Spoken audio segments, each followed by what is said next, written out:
Bonjour à tous et à toutes. Bienvenue au Quai des Savoirs.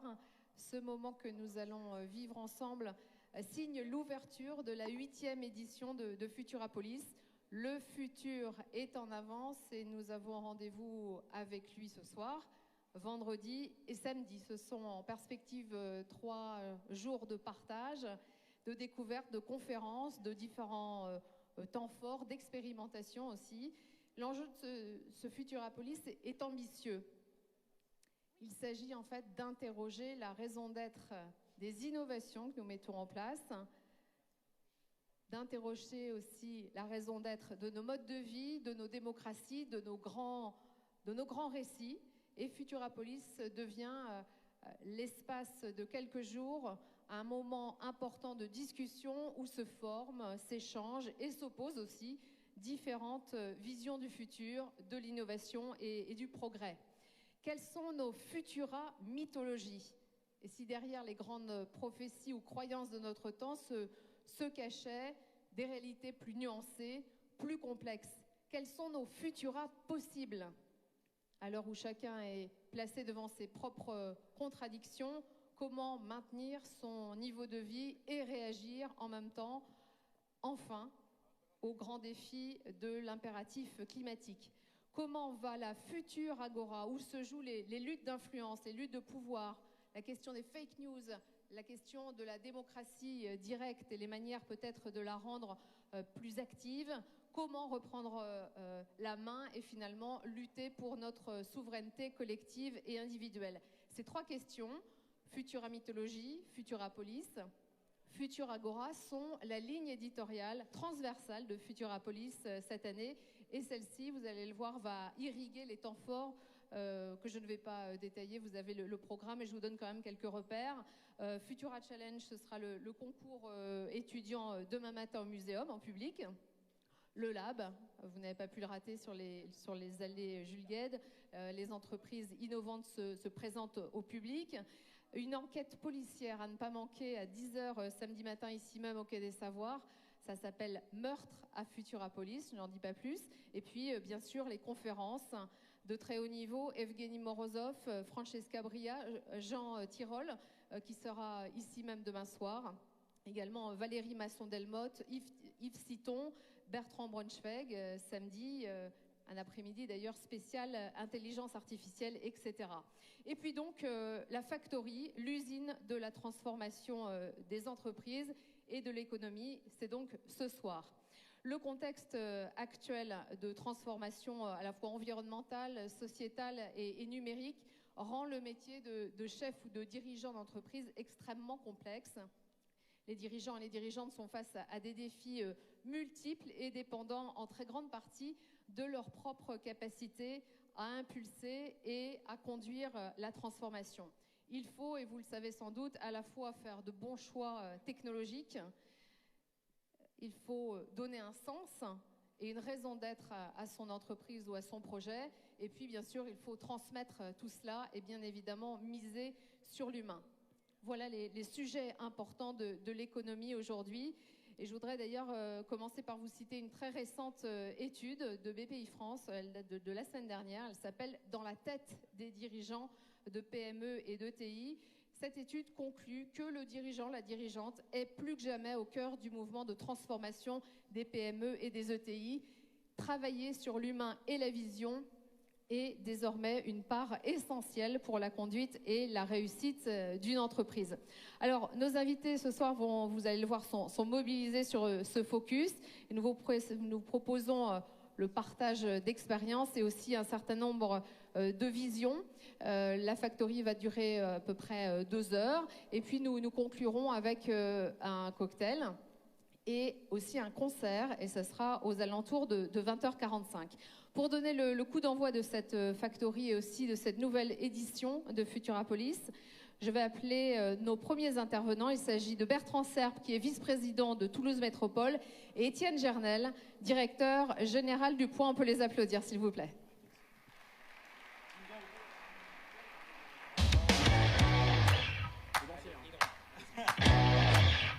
Où êtes-vous? Ah, voilà. Bonsoir. Un petit peu plus près. Là, c'est parfait, comme ça on vous voit parfaitement bien. On ne dépasse pas parce qu'il y a de la lumière, là, c'est le truc. Et comme on est vachement discipliné, on respecte les règles, Emmanuel. C'est ça, juste au niveau de la lumière. Donc c'est à vous de jouer, Étienne Jarnel. Le tout début de cette 8e édition de Futurapolis, c'est ce soir. D'abord, on est très heureux de vous avoir avec nous pour le lancement de cette V8 de Futurapolis. Un très grand merci pour commencer à nos 2 partenaires fondateurs, la région Occitanie et la métropole Toulouse Métropole, qui est représentée à ma droite par Bertrand Serpe, Vice President, c'est comme ça qu'on dit dans le monde du business. Oui, sûrement. Le seul, l'unique, et qui connaît très très bien ces sujets de texte. C'est un grand plaisir de se retrouver. Ça fait je ne sais combien d'années qu'on travaille ensemble. Et c'est toujours un très grand bonheur. La région n'est pas représentée ce soir. Ils sont tous à Montpellier, paraît-il, dans un séminaire où ils réfléchissent sur l'avenir de la planète probablement. En tout cas de la région, ça me paraît certain. On va avoir la chance, et juste après je vais laisser la parole à Bertrand, d'avoir tout à l'heure une keynote de Philippe Delmas, qui est l'un des esprits les plus brillants qu'il m'a été donné de rencontrer ces dernières années. Je l'ai rencontré il y a une bonne quinzaine d'années quand je suivais l'aéronautique au Point. Et il m'a toujours impressionné. Il a écrit un livre que je vous recommande, qui s'appelle « Un pouvoir implacable et doux », c'est chez Fayard. Formidable livre, le pouvoir étant bien sûr celui de la tech. C'est très impressionnant et vous allez voir, il y a très très peu de gens qui ont l'esprit aussi affûté que lui. C'est toujours un bonheur. Là, on a discuté dans la voiture en venant de l'aéroport, c'était incroyable. Un type qui discret aussi, hein, qu'on ne trouve pas partout. Il y a une époque, quand il travaillait avec Noël Forgeard, dont il était le bras droit chez Airbus, il était compliqué à joindre. Et ce que je faisais, c'est que, comme je savais qu'il courait au jardin du Luxembourg de temps en temps le matin, j'allais courir au jardin du Luxembourg, je faisais un tour dans un sens, un tour dans l'autre, et j'essayais de lui poser des questions, mais comme il court très vite, et c'était assez compliqué, assez, épuisant, et c'est là que j'ai appris à faire des questions courtes dans ce contexte un peu particulier.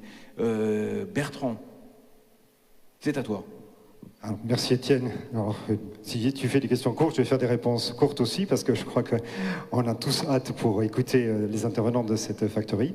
En tout cas, nous, on est très heureux pour la 4e édition, ici même au Quai des Savoirs, de t'accueillir, ainsi que toutes les équipes de Futurapolis, parce que c'est un bel événement pour Toulouse et pour Toulouse Métropole. C'est un bel événement de l'innovation. C'est un bel événement sur le futur. Alors j'ai lu, le futur avance. Alors Toulouse, bien sûr, avance beaucoup, à grande vitesse. Alors on n'a pas encore la LGV, mais on espère l'avoir très très vite. En tout cas, ça c'est juste un petit clin d'œil pour M. Édouard Philippe. Je sais qu'il cogite pas mal là-haut à Paris. En tout cas, à Toulouse, on avance. On avance sur l'ensemble des projets. C'est pas pour rien qu'on a été une des capitales européennes de l'innovation en 2018. Surtout avec notre programme Open Métropole Smart City. Donc la ville de demain, la ville du futur, elle se construit ici. Elle a été finalement reconnue dans un univers au niveau de la Commission européenne et on en est très fiers. Et puis Toulouse avance aussi avec l'ensemble des projets. Je peux en citer que 2 parce que c'est les 2 d'actualité. C'est le projet Anity d'abord sur l'intelligence artificielle. On est un des 4 instituts de recherche sur l'intelligence artificielle à Toulouse avec l'Université fédérale qui se trouve juste à côté, qui est partenaire de ce projet. Donc les entreprises, les collectivités, nous avec le B612 et avec un financement de 4 millions d'euros, mais aussi bien sûr tout l'écosystème vont réfléchir sur ces problématiques et comment faire de demain Toulouse, mais plus globalement la France et l'Europe, les leaders en matière d'intelligence artificielle, parce que je crois qu'on a beaucoup à faire encore et il faut qu'on travaille là-dessus. Et puis un dernier projet qu'on a gagné tout récemment, tu sais bien, cher Étienne, parce que quand tu arrives à Toulouse, les mobilités, c'est primordial à Toulouse. Les mobilités du futur et comment demain prévoir finalement de se mouvoir d'un point A à un point B le plus rapidement possible dans une ville comme Toulouse qui va devenir, j'espère, la 3e métropole de France. Le projet Ville Agile, qui est un projet issu de TICA, le territoire d'innovation de grande envergure. Donc ça, ce sont des projets nationaux que nous avons gagnés. On va travailler sur ces mobilités du futur avec, bien sûr, le véhicule autonome, mais je crois que j'aurai l'occasion de m'exprimer là-dessus avec les robots, je crois, le robot, l'autonomie et le véhicule autonome. Et puis, il y aura de nombreuses conférences aussi qui sont prévues. Tout ça, bien sûr, avec notre écosystème, nos entreprises. Et puis on est toujours une capitale French Tech valeureuse qui compte plus de 200 startups. Et puis, tout ça fait finalement qu'on est très heureux très heureux de vous accueillir, très heureux que tu sois là et toutes tes équipes, que le point soit là, parce qu'on le vaut bien, et puis parce que aussi Toulouse, c'est la ville de l'innovation et du développement durable, donc ville durable et innovante. Toulouse, c'est la ville du futur. Merci beaucoup. C'est vrai que nous, on est toujours content d'être là à Toulouse parce qu'il y a toujours des choses nouvelles, il y a des entreprises nouvelles, il y a des universités, on est ici au Quai des Savoirs, très fortes. Il y a quand même je le répète chaque année, mais c'est vrai, il y a un terreau exceptionnel ici pour nous, et pour un journal, un événement comme celui-ci, c'est du journalisme en live, je dis toujours ça. Et ici, il y a un public particulièrement averti. C'est toujours un bonheur d'être là. Et puis, c'est un bonheur de revoir les amis. Merci à tous les deux. Merci à tous les deux d'avoir mis cet événement sur orbite. Et pour 3 jours. Merci. Bon, Étienne a déjà spoilé. Philippe Delmas, effectivement, est notre premier invité. Tout va bien. Effectivement, il a souligné, c'était sans doute un des esprits les plus brillants, et je suis complètement d'accord avec lui pour avoir lu le livre qu'il vient de publier. Il va être notre invité. Le titre de son livre, c'est La Tech, un pouvoir implacable et doux. Et on parlait tout à l'heure de futura mythologie. Effectivement, la question de la tech, la question de l'innovation demande à être très sérieusement réévaluée, ou en tout cas interrogée. Je vous demande d'accueillir Philippe Delmas.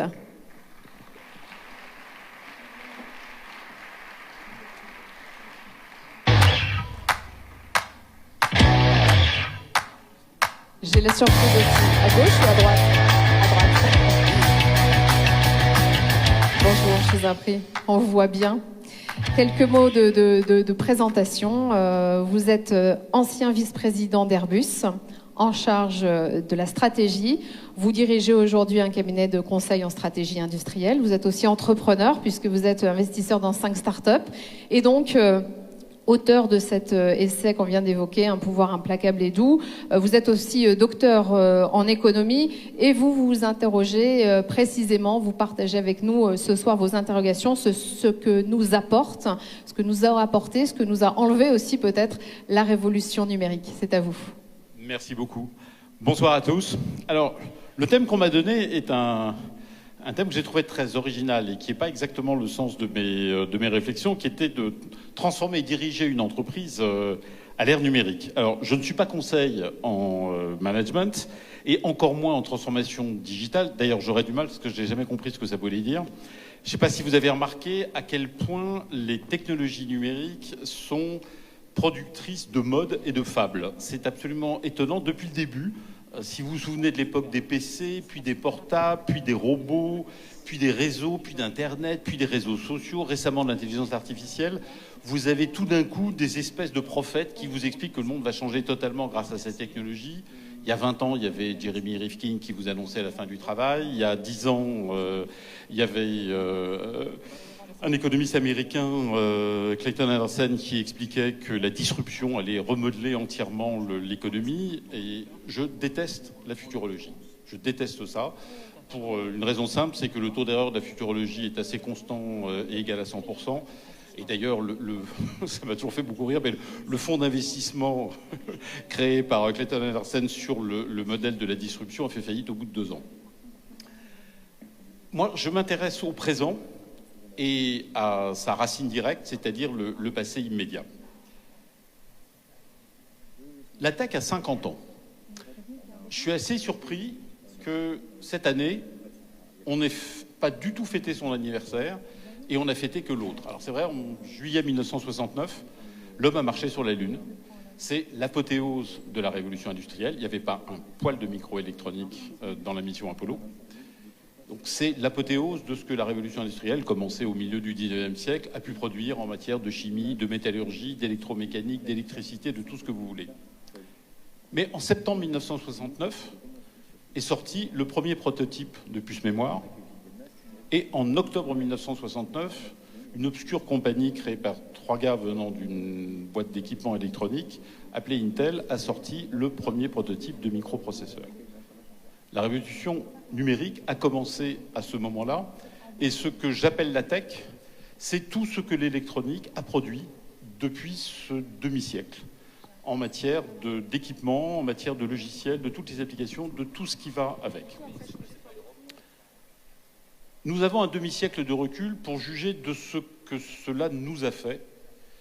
Et le travail qui me vaut l'honneur d'être devant vous ce soir, c'est poser cette question-là toute simple, qui est de dire un siècle de révolution industrielle nous ont donné, en tout cas dans nos pays, la prospérité et la démocratie. Un demi-siècle de révolution numérique, depuis les débuts de l'électronique, qu'est-ce que ça nous a donné ? Et je me suis posé, grâce au privilège d'être invité ici ce soir, la question, ce que je vais essayer de développer pour vous, du point de vue des dirigeants d'entreprise. Qu'est-ce que ça signifie, le numérique ? Et à quel point c'est différent ? Le premier, le plus puissant constat qu'on peut tirer de 50 ans de révolution numérique, et encore une fois, on pourrait dire révolution électronique, parce que le support fondamental reste celui-ci, c'est que la tech est quelque chose de différent. La tech n'est pas la poursuite du progrès technique entamé par la révolution industrielle. Elle a une économie qui est complètement différente.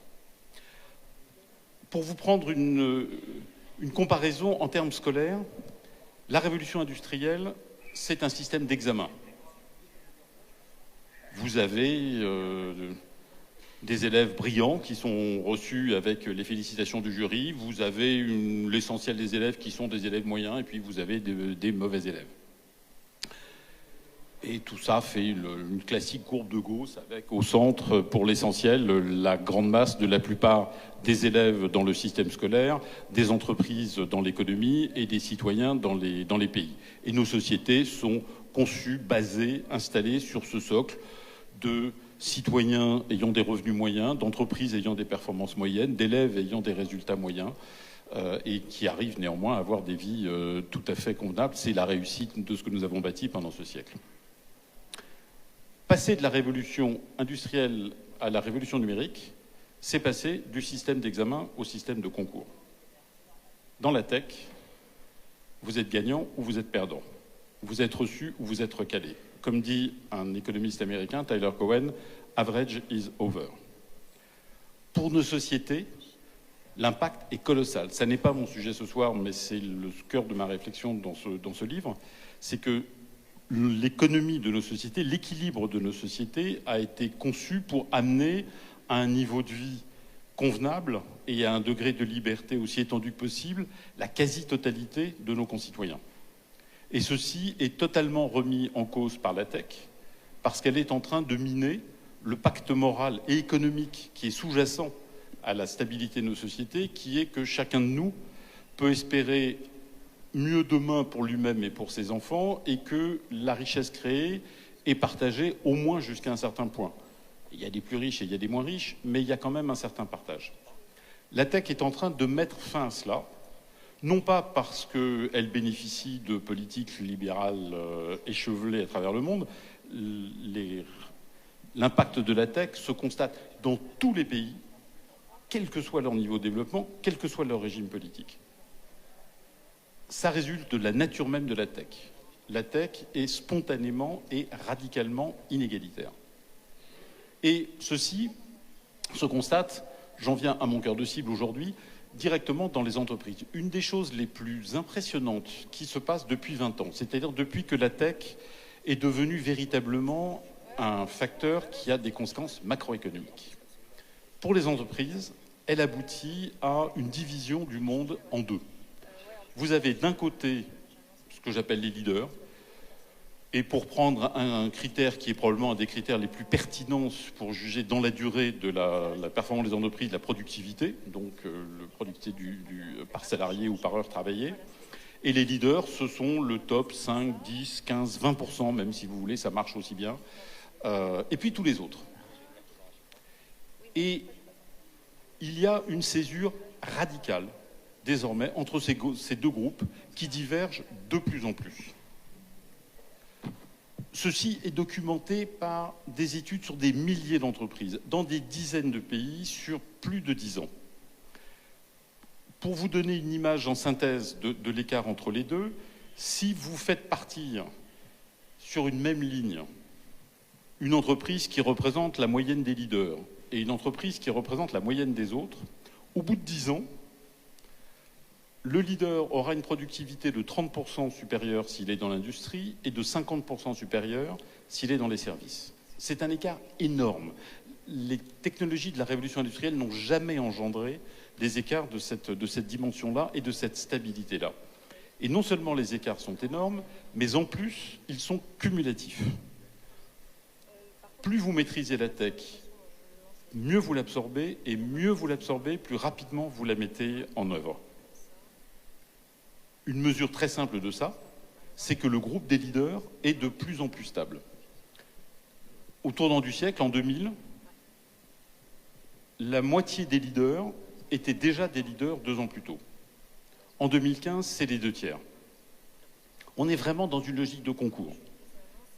Les gagnants sont les gagnants et les autres sont les autres. Les uns sont dedans, les autres sont dehors. Et ceci se traduit d'une façon qui est très spectaculaire dans le décrochage de la rentabilité des uns et des autres. Si vous prenez l'ensemble des sociétés cotées américaines, hors secteur financier qui a des logiques un peu particulières, l'écart entre et vous comparez la rentabilité du capital. Le top 10% des entreprises cotées américaines avait un écart en gros de 1 à 3 avec la moyenne des entreprises cotées. Et cet écart est resté stable du début des années 60 au milieu des années 80. Il n'a pratiquement pas bougé. Et le milieu des années 80, c'est le moment où la tech commence à avoir des effets macroéconomiques sur les entreprises. Et dans les 15 ans qui suivent, cet écart double. Et je ne vais pas vous bassiner avec les détails, mais il est tout à fait montrable que ceci résulte pratiquement uniquement de la tech. Ça aurait pourtant pu résulter de beaucoup d'autres choses. Par exemple, on aurait pu imaginer que les entreprises les plus performantes aient la capacité à augmenter davantage leur prix, à être plus rentables, et ainsi de suite. Si, et de nombreuses études l'ont fait, si vous corrigez de ce genre de facteurs, l'écart demeure. On aurait pu aussi imaginer que les leaders soient surtout, et c'était le cas dans les industries traditionnelles, notamment dans les années 60-70, on aurait pu imaginer que ce soit des entreprises qui aient avant tout un très gros effort d'investissement ou un très gros effort de recherche. Or, en fait, ce n'est pas le cas. En particulier, il y a une énorme étude faite par McKinsey, publiée au début de l'année dernière, début 2018, et qui porte sur 6000 grandes entreprises. C'est un énorme échantillon mondial, et qui sont classées par création de valeur. Et la question que posait McKinsey, c'est qu'est-ce qui fait la différence entre les leaders de la création de valeur, donc le top 10%, et ceux, alors c'est quand même des grandes entreprises, mais ceux qui sont au fond du panier, donc les derniers 10%. Et là, surprise, le dernier 10% ne fait pas moins d'investissement que le top 10% et ne fait pas moins de recherche que le top 10%. La vraie différence entre les leaders et les derniers, c'est la capacité à transformer des outils, qui sont principalement ceux de la tech, en création de richesse. Vous pouvez avoir des degrés de modernité similaires qui aboutissent à des capacités d'efficacité et de création de richesse extraordinairement différentes. La conclusion qui est très profonde pour nos entreprises, c'est que d'un côté, il est montrable, et de façon vraiment écrasante, que la tech est le moteur de la performance des leaders. Et le moteur, je le dis, au singulier. Mais ce n'est pas d'abord par un niveau d'investissement ou par un niveau de recherche que ce moteur s'exprime, c'est d'abord par la qualité de sa mise en œuvre. Ce qui fait véritablement la différence, c'est l'efficacité de la mise en œuvre de la tech, pas son niveau de performance absolue. Il y a eu de très très belles études aux États-Unis sur ce sujet, dans des secteurs extrêmement différents, qui comparaient des entreprises de la même taille, dans les mêmes métiers, ayant un niveau d'équipement comparable, du même âge. Et les études travaillaient aussi à supprimer tous les facteurs de différence. La seule chose qui restait, c'était les différences d'organisation. Ceci seul suffit à produire des écarts de productivité de l'ordre du simple au double. Et ce qui est intéressant, c'est que l'économie de la tech est universelle. Elle s'applique dans tous les pays et elle s'applique dans tous les secteurs. Ce n'est pas une question de niveau de développement, ce n'est pas une question d'être un secteur de pointe ou pas. En réalité, quand vous regardez l'impact macroéconomique dans un grand pays de la tech sur la productivité du pays résulte pour les 3/4 de l'effet qu'a la tech sur les secteurs traditionnels et pas de l'effet de traction des grands secteurs de pointe. Ce sont les outils de la tech qui ont permis, pour prendre un secteur que je connais bien, au transport aérien, d'augmenter d'1/3 le remplissage des avions entre la fin des années 90 et la fin des années 2000. Et ceci est dû uniquement à une gestion plus intelligente des réservations, à une optimisation du trafic, à une optimisation de la taille des avions. De la même façon, un métier ultra traditionnel, comme le routage, UPS. UPS, c'est des camions sur les routes qui livrent des colis. A priori, c'est pas très très fancy. UPS a claqué 300 millions de dollars pour développer un logiciel d'optimisation des trajets de ses livreurs. 300 millions. Et la première année, ça a été une catastrophe totale, parce que les livreurs étaient persuadés que le logiciel faisait n'importe quoi, et donc revenaient à leurs trajets initiaux. Donc, il a fallu que UPS reforme ses livreurs, ils les instruisent quand même de suivre exactement ce que le logiciel faisait. Le logiciel économise à UPS 400 millions de dollars par an en carburant, tout en offrant des services beaucoup plus compliqués, comme par exemple la livraison des produits frais ou la possibilité de changer les heures de livraison jusqu'à la veille au soir. Donc c'est extraordinairement puissant partout. Et réciproquement, les difficultés sont les mêmes partout. La mise en œuvre de la tech est un truc compliqué. Quand vous regardez sur 30 ans, un peu plus, même 40 ans d'expérience de mise en œuvre dans les entreprises des grands projets d'IT, le taux d'échec est absolument phénoménal. Aujourd'hui, quand je dis aujourd'hui, c'est sur 2015-2018, dans un secteur comme le transport aérien, il n'y a que 40% des projets d'IT qui sont des succès, c'est-à-dire qui sont on time, on budget et on spec. Donc, hein, et les 60%, ça déconne par un bout ou par un autre, si vous me pardonnez l'expression. C'est la même chose dans une industrie qu'on aurait pu imaginer particulièrement performante puisqu'elle est consubstantielle à la tech, le développement de logiciels. Taux de réussite moyen, à peine 40%.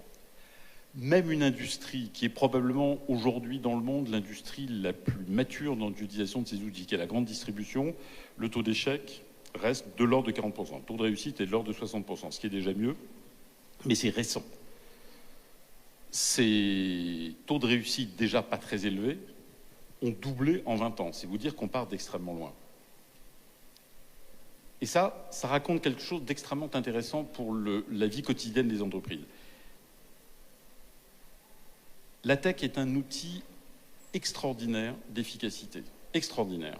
D'où ce clivage entre les leaders et les autres, ceux qui arrivent à la maîtriser et ceux qui n'y arrivent pas complètement.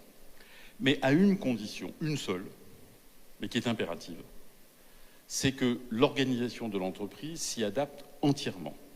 La logique du concours. Vous jouez dedans ou vous êtes dehors. Mais la conséquence pratique que ça a, c'est que le facteur déterminant du succès d'une entreprise dans l'ère numérique, c'est la qualité du management. Avant la technologie, ce sont les bons hommes qui comptent. Parce que les outils, ils sont relativement standards, vous les trouvez partout.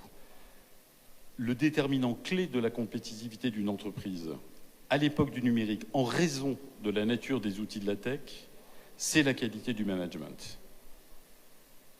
Parce que la qualité d'organisation est le déterminant de la performance des entreprises. Ce n'est pas les outils qui sont déterminants. Tout le monde est sur Excel, tout le monde est sur la suite Office, tout le monde utilise Google. Tout le monde utilise à peu près les 2 ou 3 mêmes logiciels de gestion de projet, de gestion de clients, de gestion de stock, etc., etc. La gamme d'outils est vaste dans sa diversité, relativement resserrée dans ses fournisseurs. C'est des industries très très concentrées. Ce qui fait la différence, c'est la qualité de l'organisation, c'est la qualité du management. Parce que la modernisation que la tech réclame est extrêmement exigeante, comme je vous le disais. Il ne s'agit pas simplement d'acheter 2 ou 3 logiciels, d'automatiser quelques fonctions, de moderniser aussi ou là. L'efficacité de la tech suppose de réexaminer toutes les organisations, toutes les fonctions, toutes les qualifications. Ça, c'est vraiment nouveau. Il a toujours été vrai, à l'époque de la révolution industrielle, que plus vous investissiez dans des outils modernes, plus ça avait des chances de marcher. Sauf que la révolution industrielle a produit des outils qui étaient des verticales. Vous avez eu l'électrification, alors le moteur électrique, le réseau électrique. Vous avez eu le téléphone, un truc complètement séparé. Vous pouvez avoir des moteurs électriques dans votre usine et pas avoir le téléphone. Vous avez eu le gaz qui a fourni de la chaleur et de la lumière. Vous avez eu le traitement des eaux, et ainsi de suite. Vous pouviez avoir l'un sans avoir l'autre. Et ça concernait un certain type de fonction dans votre entreprise. Vous pouviez être moderne ici et pas vraiment là. La tech, c'est très différent. Pour 2 raisons. La première, c'est que la tech est une. La tech, ça n'est pas un outil, c'est une trame. Parce que, à la fin du fin, ça n'est jamais que des électrons qui se baladent. Donc ce sont des machines qui se parlent toujours les unes aux autres. Donc vous ne pouvez pas vous dire « je vais moderniser ici et pas du tout là ». Ça ne fonctionne pas parce que c'est le même tissu technique. C'est ce qui fait d'ailleurs que vos données se baladent si facilement d'une application à une autre, d'un support à une autre, pour le meilleur et pour le pire. Et l'autre particularité de la tech, c'est que précisément parce qu'elle se diffuse partout, elle exige effectivement que vous vous modernisiez partout. La granularité de la tech est sans fin.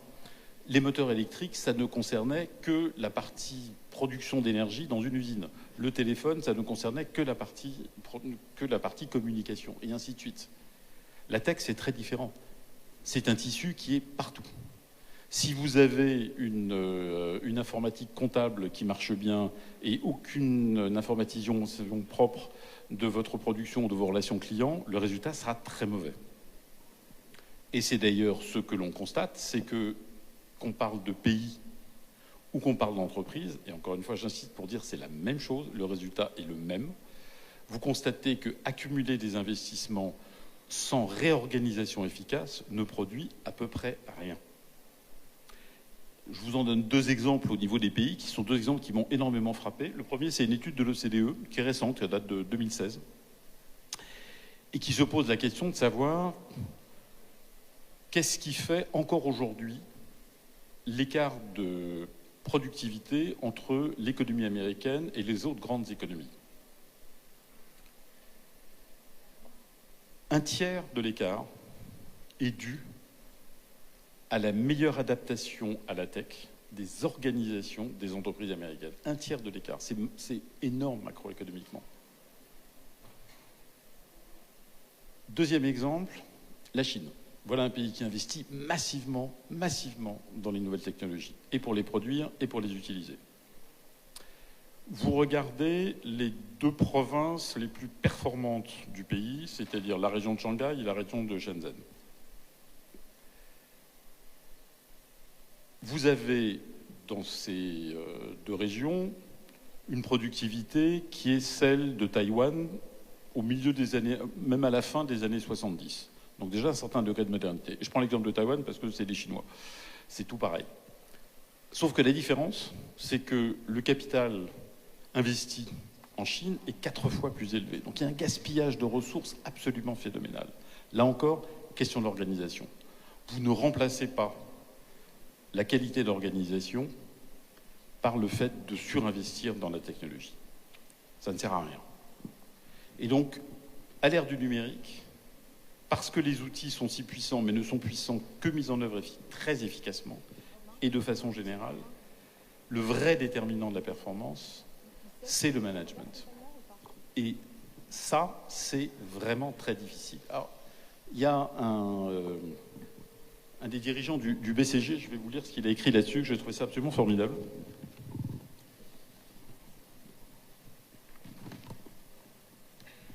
Son boulot, c'est justement de faire des études. Yves Morieux, son boulot, c'est un des vice-présidents du BCG, du Boston Consulting Group, et son boulot, c'est de faire des études d'organisation, ou plutôt d'inorganisation, de grandes boîtes.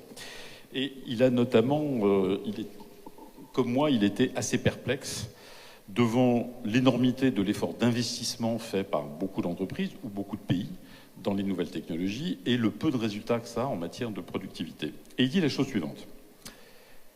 L'émergence des nouvelles technologies qui devaient accroître la productivité provoque au contraire des embolies en automatisant la complexité.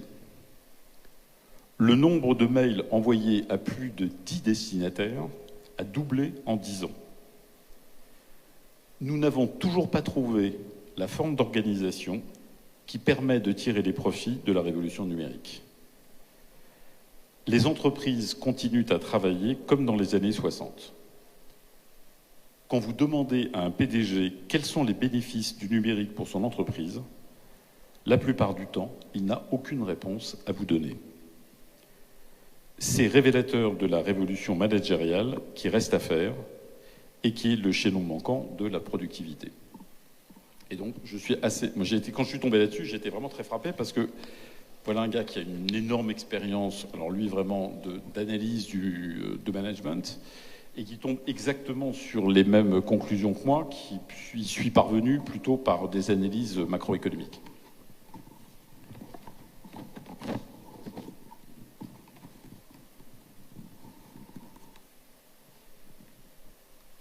La complexité du monde est une vague croissante et c'est une donnée pour n'importe quel dirigeant d'entreprise. Tout le sujet, c'est de ne pas y rajouter de la complication.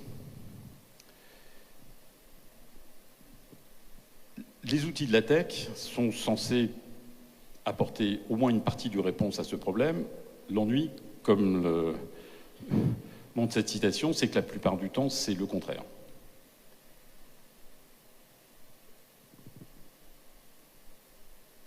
Une des missions les plus difficiles et en même temps les plus importantes, je pense aujourd'hui, du management, des dirigeants d'une entreprise, c'est de veiller de façon quotidienne, à ce que la modernité devienne de l'efficacité. Encore une fois, il ne s'agit pas d'investir pour investir. Si la mise en œuvre et jusque dans le détail de l'organisation et des comportements n'est pas à la hauteur, les outils ne servent à rien. On ne fait pas de la mécanique. C'est beaucoup plus compliqué que ça. Et de ce point de vue-là, les dirigeants ont deux défis très importants. Le premier, c'est que la tech modifie considérablement le management lui-même. La tech est extrêmement décentralisatrice par nature, parce qu'elle permet simplement à des individus de gérer des fonctions considérables sans qu'il y ait nécessairement le besoin d'une organisation avec. Le problème, c'est que la plupart des dirigeants d'entreprise, et spécialement en France, sont des anxieux. Le croisement des deux, c'est que, c'est exactement ce que décrit Yves Morieux, vous aboutissez en même temps que vous constatez la modernisation des entreprises, et je vois ça chez plein de clients, à une multiplication des deux plaies absolues des grandes entreprises, même des entreprises moyennes, qui sont les comités et les process. Le BCG... Je vous interromps, Philippe Delmas. Juste dites-nous le deuxième défi. Le premier, le management. Le deuxième, je sais que dans le livre, notamment, vous parlez de démocratie délibérative, par exemple. Non, pas du tout. J'y viens. D'accord.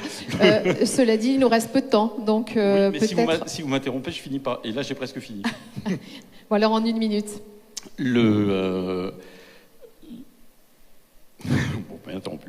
Le résultat de ça, étude du BCG sur les entreprises françaises, c'est que le temps de management consacré à créer de la valeur, à faire tourner les affaires en France, pour un manager, en moyenne, est de 30%. Le reste du temps, c'est de la gestion de process et d'indicateurs de performance dont le nombre a été multiplié par 6 en 15 ans. L'autre grande difficulté, c'est que tout en bas, la tech provoque de tels changements dans les organisations que vous avez des réticences et qui ne sont même pas nécessairement volontaires et conscientes. C'est que simplement les gens ne pensent pas comme ça. Et ça, c'est une difficulté très importante. Et les dirigeants tendent à oublier que le monde est souvent beaucoup plus compliqué vu du bas d'une entreprise que vu d'en haut. Pour terminer, je vais vous faire part de l'expérience de ma vie professionnelle actuelle, où je passe la moitié de mon temps à conseiller des très grands groupes industriels dans des productions très complexes, et de l'autre, à aider des startups. Et je suis frappé d'une chose, c'est que les jeunes ne veulent plus aller dans les grands groupes et ils veulent aller dans les startups. Et je me suis demandé pourquoi, et je pense en fait que les deux difficultés que je viens de citer sont une grande partie de la raison. On ne peut pas gérer une boîte, même de taille moyenne, comme une start-up. Mais on peut retenir de la vie d'une start-up des leçons très simples. C'est que, premièrement, la rareté des moyens dans une start-up rend les gens plus créatifs et plus adaptatifs.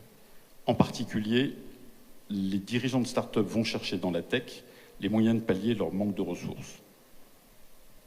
Et ils achètent des produits du marché plutôt que de développer des machins compliqués. Les dirigeants de la tech ont peu de ressources humaines, donc ils délèguent beaucoup. Et quand j'interroge les équipes des startups dans lesquelles j'ai investi, dans lesquelles il y a des gens qui ont fait des super grandes écoles, qui ont fait HEC, LIX, Normal-Sup, qui gagneraient 3 fois plus en étant dans une boîte plus grande, la raison pour laquelle ils sont dans une startup, c'est qu'ils ont le sentiment qu'on leur fait confiance et qu'ils ont des responsabilités. Et au fond, c'était ça la promesse de la tech. La promesse de la tech, c'était plus de liberté et plus d'efficacité, en même temps cher à certains. Je pense que la vraie et la finale responsabilité et la finale mesure du succès des dirigeants à l'époque de la transformation numérique, c'est précisément ça. C'est que ces outils sont capables à la fois d'enrichir les entreprises et de rendre la vie de leurs collaborateurs 10 fois plus agréable et d'en faire des gens vraiment heureux au boulot. Et ça, c'est l'essentiel. Merci à vous. Bravo, merci beaucoup Philippe Delmas. Je vous ai un peu pressé. Mais je voulais laisser, je crois qu'Étienne Jarnel, justement, voulait vous poser une question. Merci Philippe, c'était absolument passionnant. J'ai 2 mini-questions. La première, c'est faut un peu d'espoir. Quand on n'est pas leader dans un domaine que quelqu'un a pris de l'avance, les leaders restent stables. Vous avez dit, et gardent une... De plus en plus. De plus en plus. Qu'est-ce qu'il peut donner? Qu'est-ce qu'il faut faire? Il faut changer de secteur, il faut faire autre chose. Est-ce que c'est beaucoup plus difficile de rattraper un retard? Parce que traditionnellement, on disait, le leader, il s'endort, il devient un peu gras comme ça, il se fatigue et on va pouvoir, en étant plus agressif, le rattraper. Dans ce monde de la tech, les positions sont plus stables. Est-ce que ça veut dire que c'est un peu plus désespérant quand on n'est pas leader, qu'on a des entreprises devant? Deuxième micro-question, je les pose en même temps. À l'intérieur de l'entreprise, est-ce que cette aptitude à mettre en œuvre la tech, si elle devient le facteur clé de la productivité et du succès, est-ce que ça génère des inégalités salariales plus importantes et comment on gère ça politiquement dans un monde qui les accepte de moins en moins? Alors, sur la première question, il n'y a qu'une réponse en réalité, c'est d'être innovant. Vous n'avez aucune chance de détrôner, je garde mon exemple, vous n'avez aucune chance de détrôner Intel dans les microprocesseurs traditionnels. En revanche, par exemple, Intel a raté le virage des microprocesseurs pour les smartphones. Et c'est deux très grosses boîtes qui les ont prises. L'un, Qualcomm, qui faisait déjà des processeurs graphiques, et l'autre, Broadcom, qui est une boîte qui s'est développée dessus.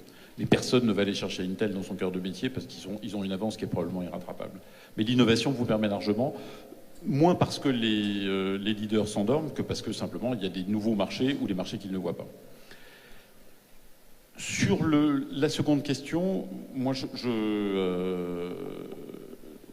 pense que tout se tient. Il y a un truc qui est quand même très important, c'est que la dynamique salariale des entreprises, quand vous regardez aujourd'hui, elle est entièrement liée. Il y a une étude extraordinaire aux États-Unis là-dessus. Elle est entièrement liée à la dynamique de performance de l'entreprise. L'étude, alors je vous la cite parce que j'ai rarement vu un papier aussi intéressant. Il y a une équipe d'universitaires, ils ont pris la totalité des entreprises américaines. La totalité, vous imaginez la taille de l'échantillon. Et ils se sont dit, sur cette échantillon, qu'est-ce qui fait au fond la dynamique des salaires? Qu'est-ce qui fait qu'il y a des écarts de salaire à ce point entre les boîtes? Et c'était à l'époque où on commençait, c'était hors finance, hein, où on commençait à avoir les salaires phénoménaux payés aux ingénieurs dans les GAFA.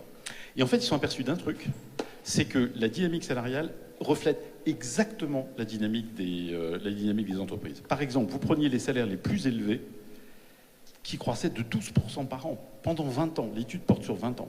12% par an pendant 20 ans, vous imaginez ce que ça fait. Mais sauf que le salaire moyen dans ces boîtes-là avait augmenté de 11% par an. pendant la même époque. Donc il y avait un petit bonus payé parce qu'on voulait s'acheter les plus formidables talents, mais fondamentalement, la dynamique salariale d'une boîte, c'est la dynamique de performance de la boîte. J'y ajoute une chose qui est pour moi une des grandes leçons des startups auxquelles les grosses boîtes devraient réfléchir, c'est que quand même, un des éléments fondamentaux de solidarité dans les startups, que moi je trouve magnifique, c'est le fait que tout le monde participe au capital.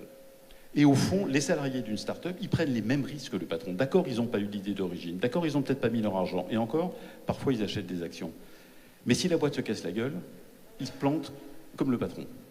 Alors que si la boîte réussit, et si le patron ne partage pas les actions, il n'y a que lui qui profite. Et je pense que pour moi, c'est vraiment ça fait partie des choses que les start-up devraient exporter à toutes les entreprises. C'est qu'il n'y a pas de raison que les salariés ne soient pas aussi des actionnaires de leur boîte, quelle que soit leur taille. C'est une vraie solidarité pour moi. Merci beaucoup, Philippe Delmas. Merci beaucoup. On peut l'applaudir, s'il vous plaît. Et je crois savoir... Merci à vous. Je crois savoir que vous dédicacerez votre livre à la fin, au moment du cocktail, si c'est toujours OK pour vous. Tout à fait. Merci beaucoup et j'espère que vous allez rejoindre le public pour la suite des interventions. Merci beaucoup. Merci à vous. S'il y a bien un sujet qui fonde aujourd'hui l'économie à l'heure de la transformation numérique, à l'heure du numérique, c'est la question des données et c'est le sujet que nous allons aborder aujourd'hui. C'est l'objet de notre prochain focus, les enjeux des données pour les entreprises. Et j'appelle nos deux invités, Ludovic Favaret et Jean-Nicolas Piotrowski. Ils sont nos invités, c'est à eux.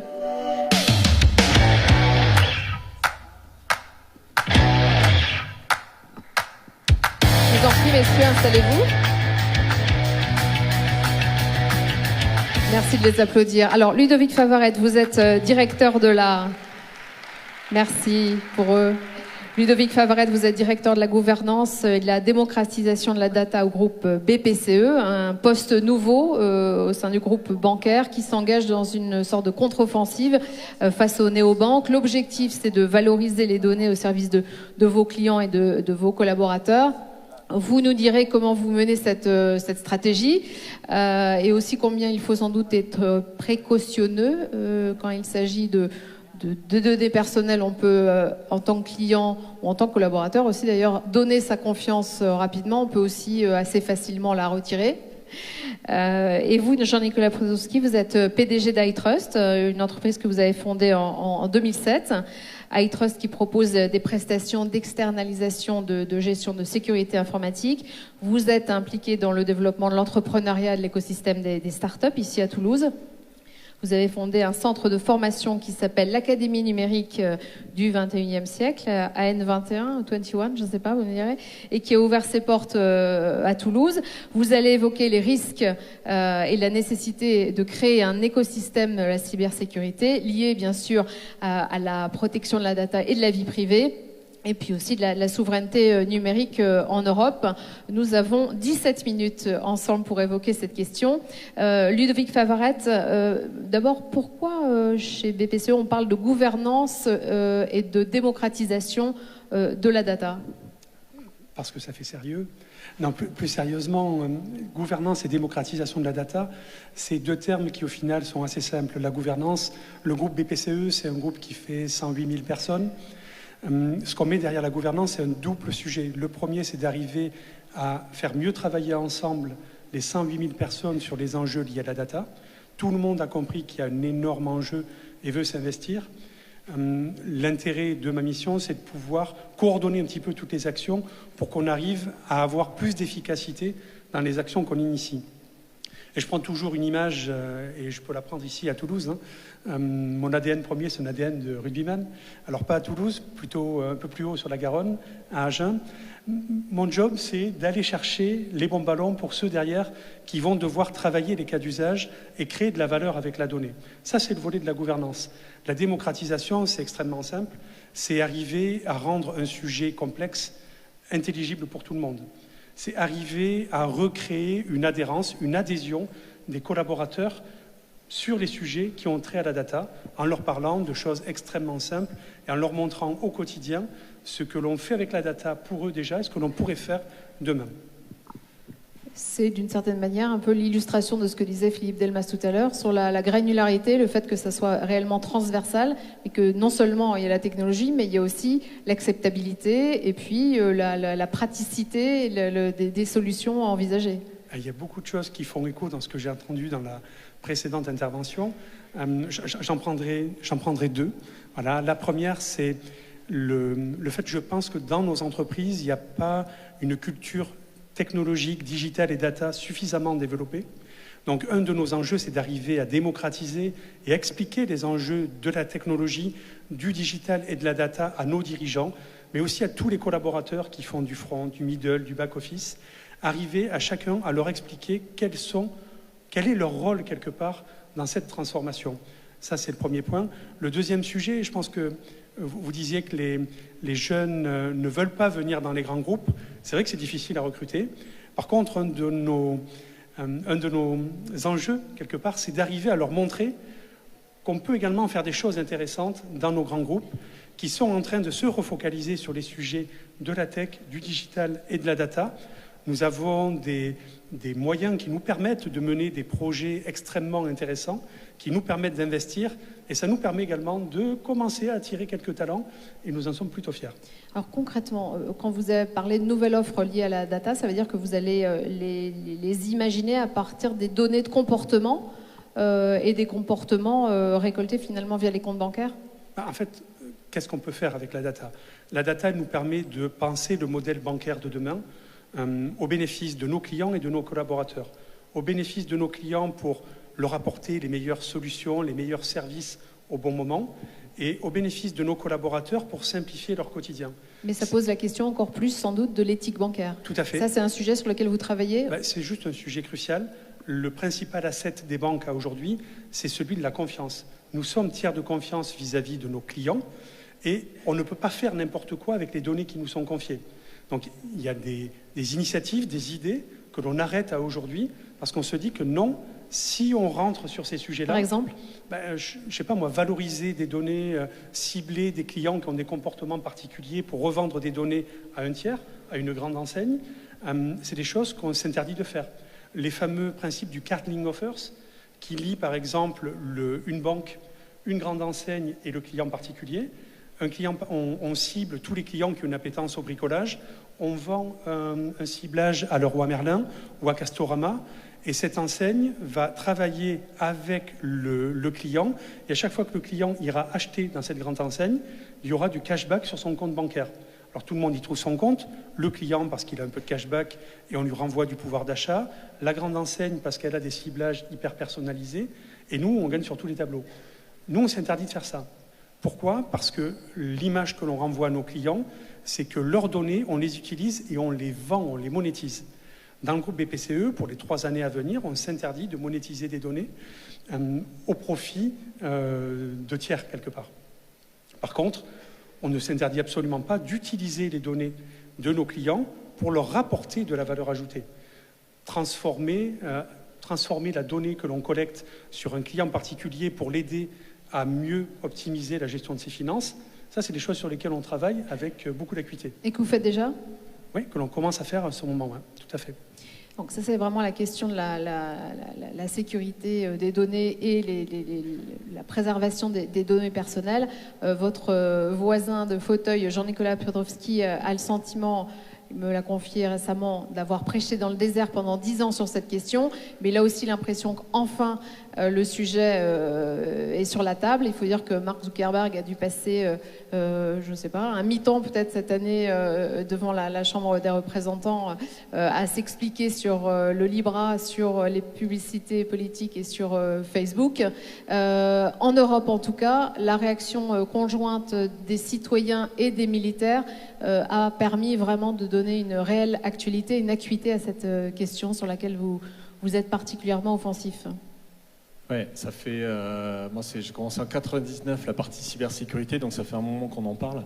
Il y a eu plusieurs évolutions. En fait, je pense qu'on a été très mauvais pendant des années parce qu'on expliquait aux gens qu'avec un simple antivirus et un firewall, ils allaient se protéger. Donc, on a tenu un discours qui était complètement irrationnel, notamment pour vendre des boîtiers. Bon. Et on se rend compte aujourd'hui que les entreprises ne sont pas protégées avec ça. Donc on a été très mauvais, donc je pense qu'on peut s'en prendre qu'à nous-mêmes. Après, il y a un autre aspect, c'est qu'il est très difficile de vendre à une direction la notion d'un risque informatique. Donc on en parlait tout à l'heure, on en parlera aussi tout à l'heure plus tard. C'est assez complexe. Je pense qu'on n'a pas le bon vocabulaire pour adresser des directeurs et des dirigeants. Il faut l'adresser par l'analyse de risque. Alors, en ce moment, c'est vrai que ça va mieux. Quels sont les risques aujourd'hui réels? Alors, j'allais continuer, mais si tu veux, je peux. Alors, les risques réels, concrètement, on a des problèmes que vous connaissez, qui sont les attaques de type ransomware, qui vous demandent de l'argent contre le fait de libérer votre système informatique, des vols et de l'espionnage économique. Alors, par exemple, si vous prenez la région Occitanie, en tout cas Midi-Pyrénées à l'époque, c'était la 3e région la plus cyber-espionnée en Europe. On estime que la France est la 2e région dans le monde la plus espionnée en termes de cyber-informatique. C'est aussi un bon point, parce que ça veut dire qu'on a des bons ingénieurs, je pense, et des bons produits. Vous avez des problèmes de non-conformité réglementaire qui peuvent vous casser des marchés si vous n'êtes pas conforme à des réglementations, alors type en ce moment RGPD, qui est la protection des données privées, ou la protection des données de santé, ou BAL 2, BAL 3 pour les banques, qui est la conformité réglementaire sur les cyber-risques et pas que. Vous avez des risques et des impacts financiers qui sont très importants. Alors tout ça aujourd'hui, ça commence évidemment à prendre forme, davantage qu'à l'époque, parce qu'on a de plus en plus d'exemples évidemment dans les médias, même si ceux qui ont un problème souvent ne témoignent pas parce qu'ils veulent pas. Quand on est cocu, on ne le dit pas. Ben là, c'est pareil, quand on se fait pirater ou qu'on a un problème, on ne va pas le dire. Donc on fait toujours ce travail d'évangélisation. Maintenant, ce qui va nous aider, c'est beaucoup la réglementation. On a moins d'accidents de la route parce qu'on a rendu obligatoire la ceinture de sécurité dans les années 70-80. La réaction est au niveau, selon vous? Non, la réaction n'est pas au niveau. Maintenant, il y a quand même une prise de conscience qui est super intéressante. Si vous prenez aujourd'hui les citoyens et la partie effectivement militaire française et européenne, ils sont en train de comprendre, ils ont tous acquis que la valeur, la data des citoyens européens et des entreprises avait une vraie valeur, qu'il fallait la protéger et qu'elle faisait l'objet de pas mal de convoitises. Donc ça, c'est très intéressant parce qu'on commence à avoir des démarches, notamment dans l'écosystème, des vraies démarches d'industrie européenne de la cybersécurité, de la protection de la data. Et là, ça nous change le paradigme, parce que là où on était en train de parler de cybersécurité à l'époque, ça n'intéressait pas grand monde. Là, on est en train de passer à la protection de la data du citoyen, donc de la démocratie de la République. Et donc dans l'inconscient, ça change complètement la manière de voir les choses. Donc par cette chance-là, on est en train de reprendre le dessus sur le sujet, et tout le monde est en train de se l'approprier, non pas par la cybersécurité, mais par la partie data privacy, protection de la donnée. Et finalement liberté et démocratie. Et est-ce qu'il y a suffisamment finalement de moyens financiers, d'investissements possibles, réels, pour les entreprises sur ce secteur de la cybersécurité? Moi, j'ai deux types d'entreprises. J'ai des entreprises qui, elles se rendent bien compte du risque et on arrive à tenir un bon discours, donc elles vont investir parce que ça reste un investissement. C'est pas de l'argent perdu. On le présente toujours comme un retour comme une assurance. Non, aujourd'hui, c'est un vrai investissement. Investir en cybersécurité, dans la protection de la donnée, ça veut dire aussi montrer une charte RSE à un client en disant votre donnée, je ne suis pas en train de la vendre. C'est aussi pouvoir répondre à des appels d'offres sur des grands donneurs d'ordre qui vont vous dire attention, pour répondre à l'appel d'offres, il faut que vous soyez référencé cybersécurité, montrez-moi votre politique sécurité, etc. Donc maintenant, c'est intéressant, ça devient un vrai investissement. Et pour financer les entreprises spécialisées dans le domaine de la cybersécurité? Alors pour nous qui sont dans le secteur, nous pendant des années, on a beaucoup subi le manque de vision industrielle de beaucoup de monde en France et en Europe. Parce que historiquement c'était beaucoup porté par la cryptographie, par les militaires, et puis on n'arrivait pas à positionner notre marché entre la protection militaire et puis ce qui allait être demain la protection de la data. C'est pour ça qu'aujourd'hui c'est intéressant, parce qu'il y a cette notion de data privacy qui vient libérer pas mal de choses. Donc nous nous je vous cache pas, iTrust se porte très bien, on a des très beaux contrats, on a une très belle croissance. On pourrait créer des champions du numérique en cybersécurité, on essaye d'en créer. Aujourd'hui, on a des vrais freins parce que, je vais vous donner l'exemple d'une députée qui, en une conférence, me disait Mais dites-moi comment on peut faire pour favoriser les entreprises et créer des Blablacar en plus grand nombre en France. Je disais déjà, si vous commenciez par demander à vos salariés de l'Assemblée nationale d'acheter des produits français plutôt que d'acheter des produits américains, ça serait déjà pas mal. Ce qui m'a valu d'ailleurs d'avoir gagné un contrat derrière, parce qu'il y a beaucoup de monde qui avait apprécié mon discours. Mais c'est aberrant. Aujourd'hui, vous avez un protectionnisme économique aux États-Unis et dans d'autres pays qui est énorme, parce que nous, on a une filiale aux États-Unis, on voit bien le protectionnisme là-bas. Alors qu'aujourd'hui en France, vous avez des services qui utilisent du Amazon en ligne, du Google en ligne, qui le payent très cher, qui envoient leurs données parfois confidentielles. Alors quand c'est pas confidentiel et quand c'est pas stratégique, c'est pas grave. Mais il y a des fois, c'est très important. Et puis à côté de ça, quand vous avez une société française qui fait la même chose, comme elle n'a pas forcément les mêmes moyens marketing, on va dire, on va choisir une société américaine. Donc on a un manque de protectionnisme énorme en Europe, chose que n'ont pas du tout les autres sociétés, enfin les autres pays, il ne faut pas se cacher. À l'occasion, je vous raconterai une anecdote. Quand on a voulu monter une filiale en Chine, je ne vous inquiétez pas que le protectionnisme là-bas il était énorme, les États-Unis aussi. Donc on a une sorte de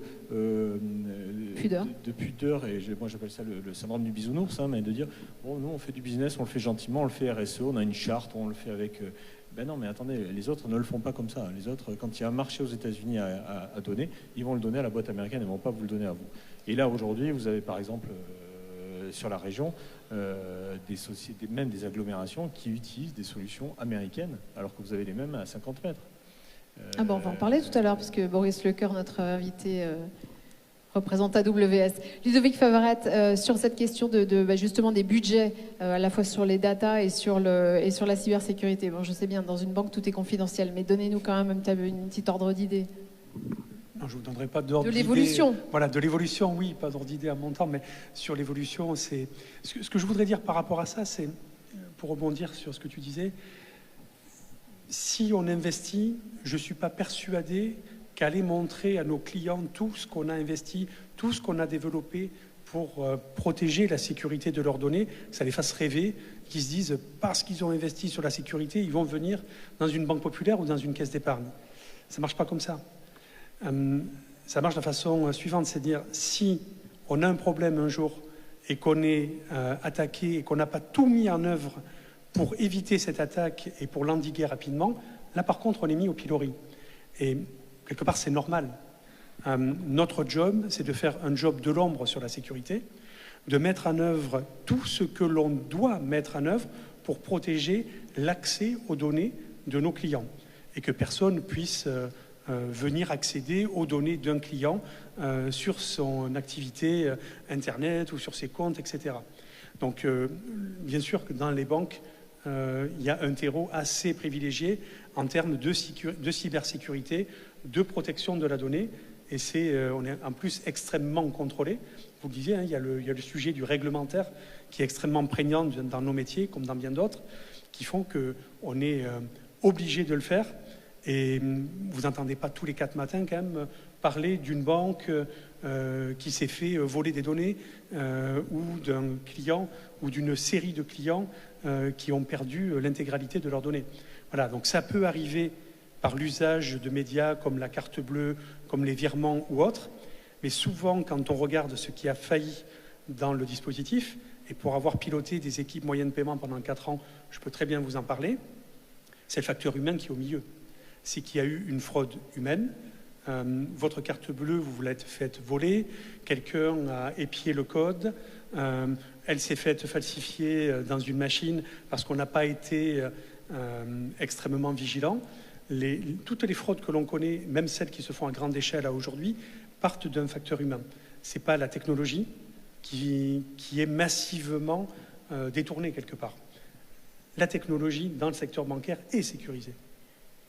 Il y a une différence avec les néobanques ? Non, sur ce sujet-là, il n'y a pas de différence. Il y a bien des différences entre les néobanques et les banques classiques, mais pas sur ce sujet de la sécurité. Les néobanques, aujourd'hui, si vous prenez Revolut, vous prenez N26, etc., ce n'est pas des banques. Ce ne sont pas des banques, ce sont des cartes bancaires avec un service de compte courant, c'est tout. C'est-à-dire que le jour où un client d'une néobanque a un besoin lié à un moment de vie, acheter un appartement, financer sa première voiture, préparer sa retraite, une cessation d'entreprise, une reprise d'entreprise, il n'ira pas voir Revolut. Il n'a pas de conseiller en face. Il ira voir un vrai conseiller bancaire dans une vraie banque ou dans une vraie caisse d'épargne. Jean-Nicolas Psardowski, sur la question peut-être la conclusion sur la question de la cybersécurité et de vos enjeux, vous les entreprises et peut-être spécifiquement les PME. Donc on a parlé stratégie et souveraineté européenne que manifestement vous appelez de vos voeux. Vous appelez aussi à, si je comprends bien, un renforcement des capacités de financement des PME. Des TPE, oui, en de la général, cybersécurité. là, c'est pas propre à la cybersécurité, c'est propre à toutes les PME qui ont besoin de passer ce plafond de verre et qui leur permet de faire 100 millions de chiffre d'affaires et d'aller vers les Blablacar et de faire de la croissance forte. Mais ça, on le sait, hein, c'est des problèmes. Le rapport Gallois le donnait en 2012, je crois. Bon, ça fait plusieurs rapports qui sortent depuis 20 ans pour expliquer qu'on a vraiment un plafond de verre et qu'on doit financer nos PME pour qu'elles soient les champions de demain. 50% du top des actions américaines sont des sociétés qui n'existaient pas il y a 50 ans. Aujourd'hui en France, je crois que vous n'avez qu'une société dans le CAC 40 qui n'existait pas dans le CAC 40 il y a 50 ans. Une chose qui est importante, je vais vous donner un exemple. Aujourd'hui, la valeur, ce qui a le plus de valeur aujourd'hui sur la cybersécurité, sur le darknet, c'est-à-dire l'Internet caché, c'est le dossier médical. Ça vaut 15 $ en moyenne. Si vous voulez acheter un dossier médical piraté, c'est 15 $. Le numéro de carte bleue vaut 1 $. Donc vous voyez bien que, j'enfonce une porte ouverte, toutes les datas ont une vraie valeur qui devient importante. Je vais vous donner une idée. Enfin, un exemple, c'est que pour bien montrer l'impact que ça a, c'est-à-dire la protection de la donnée et la cybersécurité, vous avez par exemple PayPal, qui est une banque qu'on connaît bien. Elle a basé, toute sa réflexion était de dire je ne peux croître et gagner que si je n'ai pas de transactions frauduleuses et que si j'ai une bonne cybersécurité. La première des choses qu'elle a fait, c'est racheter une boîte de cybersécurité. Facebook, qu'est-ce qu'ils ont fait quand ils ont eu les problèmes avec Mark Zuckerberg et les problèmes de non-confidentialité des données? Qu'est-ce qu'ils ont fait? Ils ont racheté une boîte de cybersécurité. Google, qu'est-ce qu'ils ont fait il y a 3 ans? Ils ont racheté une boîte de cybersécurité. C'est-à-dire que ça devient l'enjeu majeur aujourd'hui, la protection de la data, de tous les business aujourd'hui, si vous voulez faire croître une entreprise. Merci à tous les deux. Est-ce qu'on les applaudit? Oui, on les applaudit. Merci. Restez avec moi juste un instant précisément sur les risques de cybersécurité qui concernent aussi, qui concernent tous les secteurs. Là, en l'occurrence, le secteur de l'assurance. Un de nos intervenants qui s'appelle José Chambacher, qui est secrétaire général adjoint de la Matmut, n'a pas pu être avec nous. Il nous a envoyé une petite carte postale vidéo. D'ailleurs, je crois que si vous regardez bien, vous voyez la Tour Eiffel. Et il va évoquer les nouveaux risques contre lesquels prémunir ses clients liés à l'économie à l'heure du numérique, et aussi comment le secteur de l'assurance peut personnaliser une offre en fonction des nouvelles activités des startups, par exemple. On l'écoute.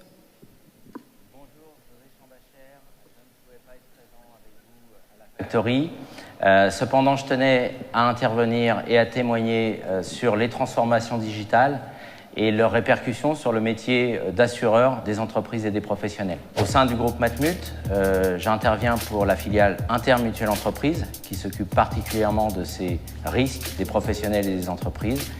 Et Will Digital, pour nous, a été une vraie transformation dans les risques que rencontrent nos clients. Là où hier, il fallait les protéger pour les intrusions physiques, en préconisant des rideaux de fer, des alarmes.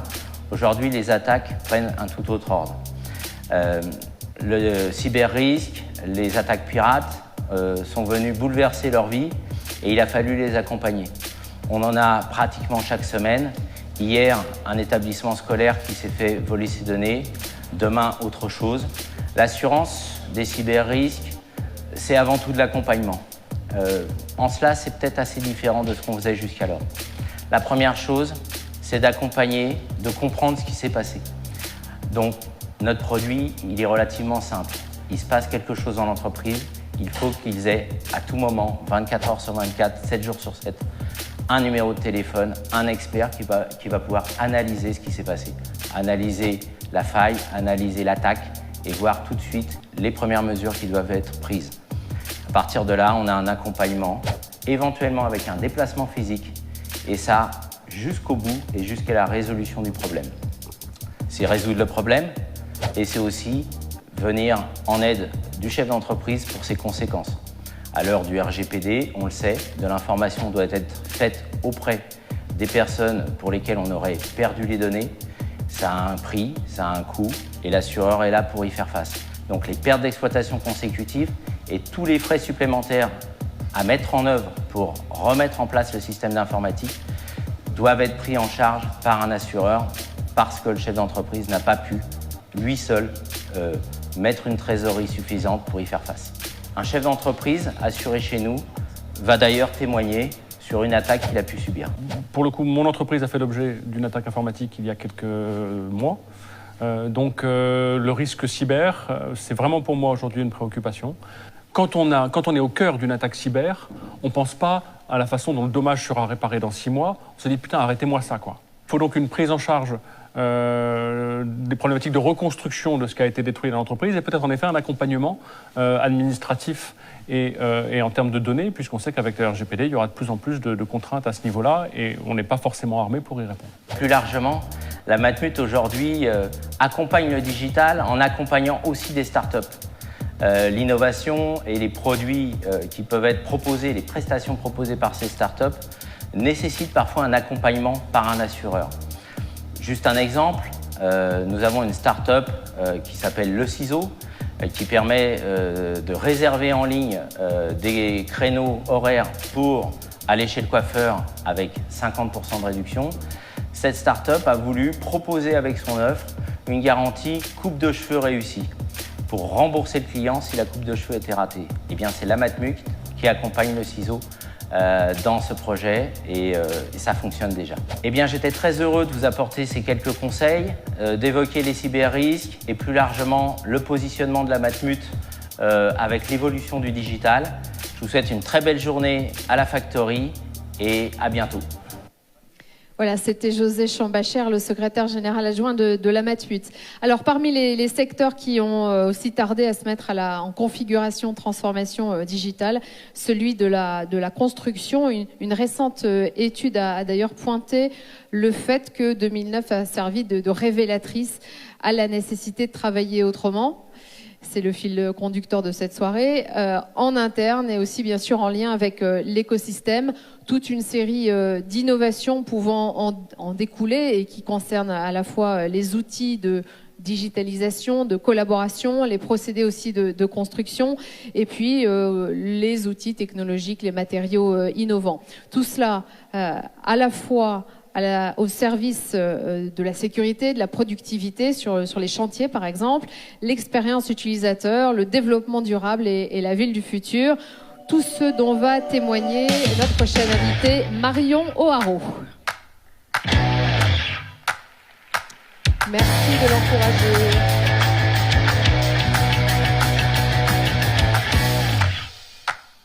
Bonsoir Marion O'Haraud. Vous êtes Chief Digital Officer chez Eiffage Construction.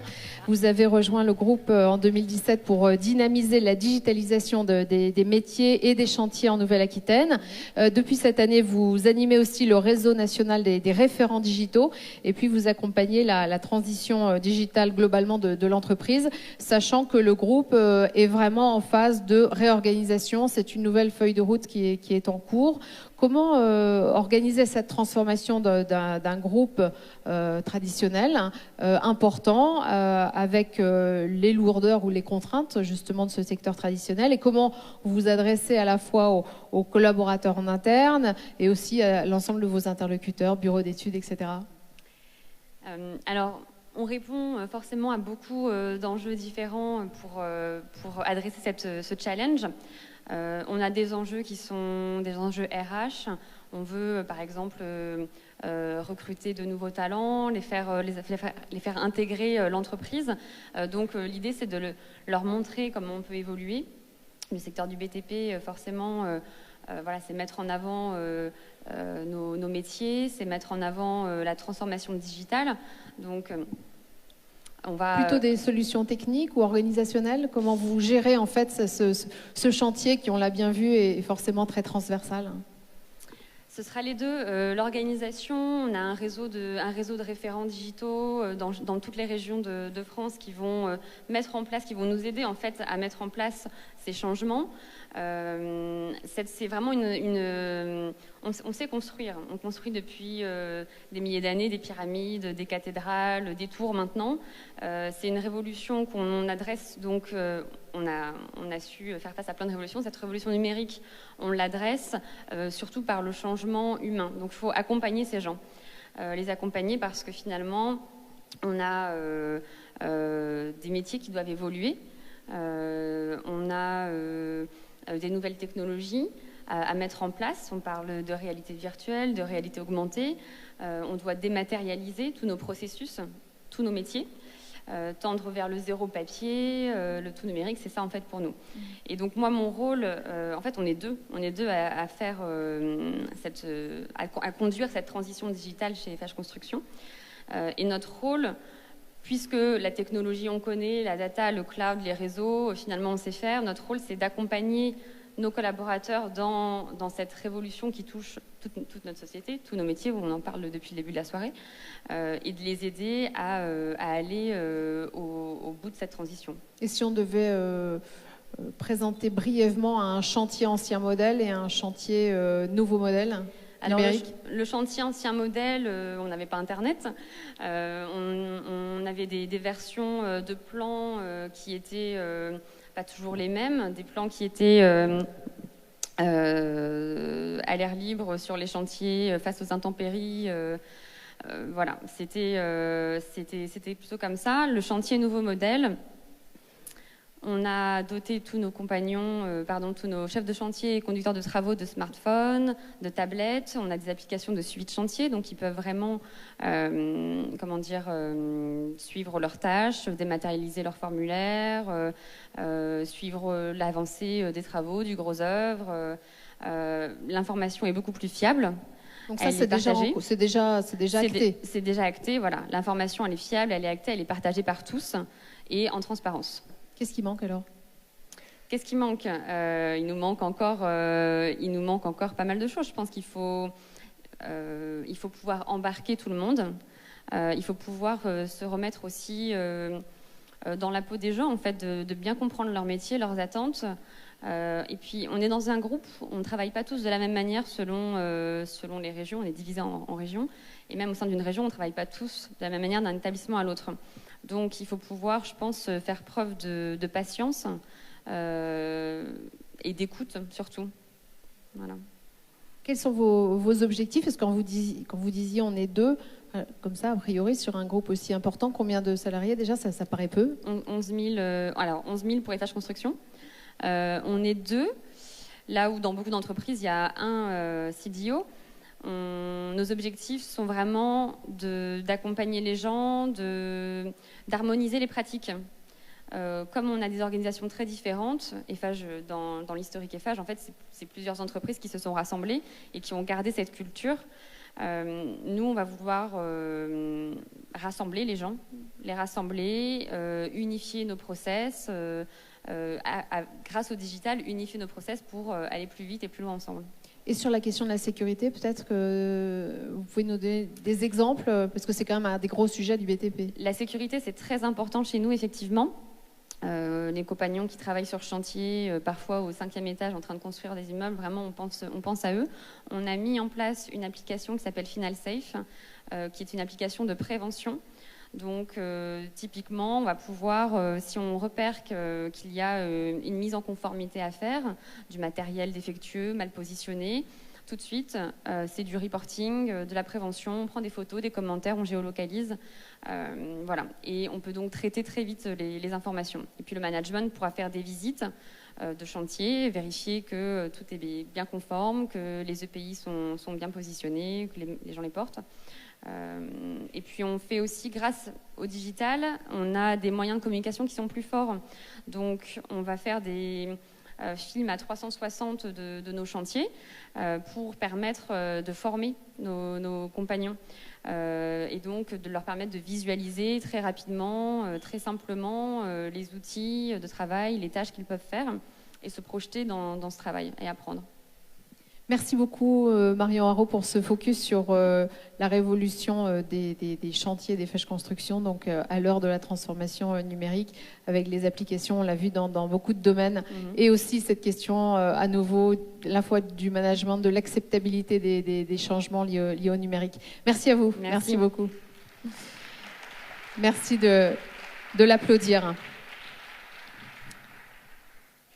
Il en a déjà été question un peu en transversal il y a quelques minutes. On parlait d'AWS, l'entreprise qui finalement en 25 ans a fait bouger les lignes très sensiblement et sur des domaines différents, contrainte à un moment de faire face à une demande très variable en matière de serveurs.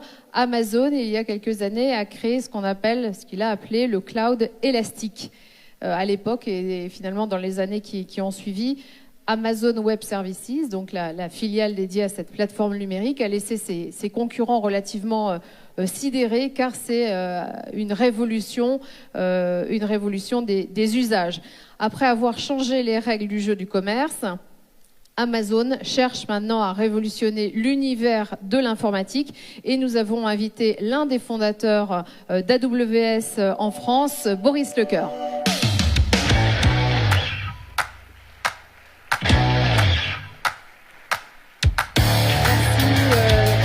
Boris Lecoeur d'être avec nous. Bonjour.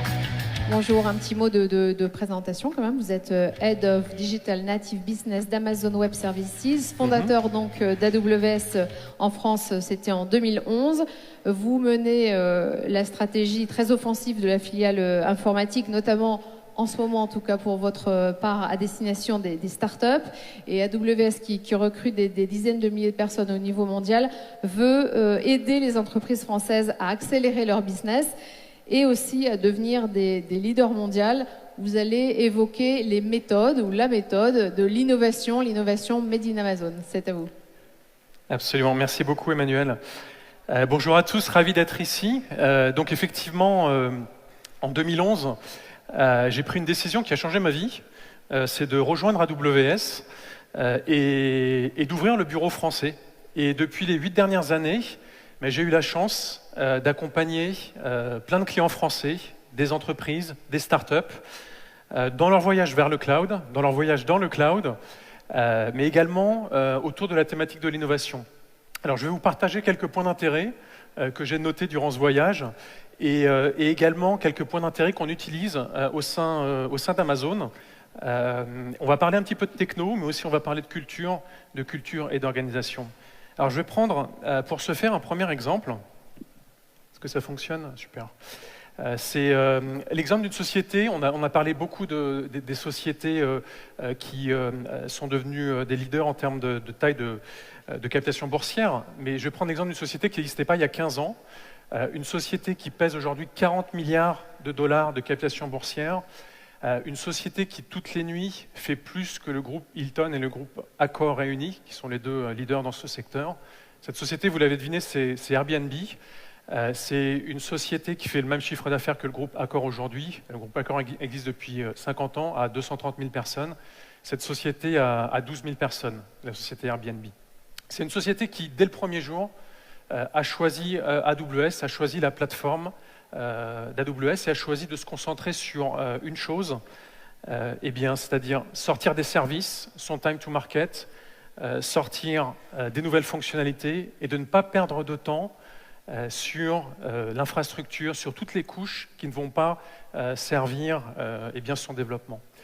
Et derrière cet exemple-là, je voulais vous partager qu'il y a quelque chose qui est en train de se passer et qui se passe aussi en ce moment. Ce quelque chose, c'est symbolisé par cette image-là, en fait. Il y a quelque chose qui a vraiment changé. Aujourd'hui, ce qui a changé, c'est que dans une chambre, il y a 2 adolescents qui sont capables, avec une connexion Internet, une carte bancaire, d'avoir la puissance informatique qui était par le passé réservée aux plus grandes sociétés. Et ils sont capables de transformer une idée en un business et en un business mondial. Et c'est ce qui se passe à l'heure où je vous parle, c'est ce qui se passe dans le monde, en France. C'est peut-être ce qui est en train de se passer dans le centre de Toulouse ou en périphérie de Toulouse, où on a des personnes qui ont cet accès à cette technologie. Et les éléments essentiels derrière ça, c'est qu'il n'y a plus vraiment de contraintes d'argent. On peut démarrer sans avoir besoin de faire des investissements massifs et lourds. Il n'y a plus vraiment de contraintes de temps. On démarre immédiatement. On n'a pas à attendre, comme on attendait par le passé dans les projets informatiques, on prenait systématiquement 3 ou 6 mois. Et il n'y a plus de contraintes d'espace non plus. Et je vais décliner ces différents aspects.